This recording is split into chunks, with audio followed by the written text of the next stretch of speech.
2 linggo bago ang Pasko, ipatutupad ng Department of Agriculture ang maximum suggested retail price sa pulang sibuyas.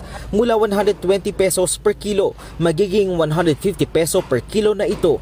Ito ay sa gitna ng patuloy na pagtaas ng presyo nito at ng umano'y mislabeling ng mga retailer kung saan pinalalabas nilang lokal na sibuyas ang paninda kahit imported ang mga ito. Sabi ni Agriculture Secretary Francisco Chu Laurel Jr., umaakyat mula 250 pesos hanggang 300 pesos per kilo ang pulang sibuyas sa ilang palengke dahil sa mislabeling. Ngayon, ina-adjust na namin yung MSRP, probably effective tomorrow, ng red onions to 150 pesos from 120. But yellow onions, or some people call it white onions, still remain at 120. We're adjusting para kung ano lang yung reality.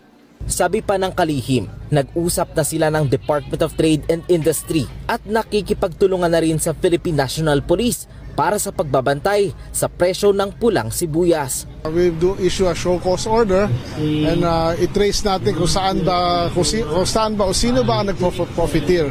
Ang anggulo na iniisip namin para baka pwedeng makasuhan is yung profiteering. Sabi ng ilang magsasaka at kooperatiba, mahalaga ang hakbang na ito ng DA.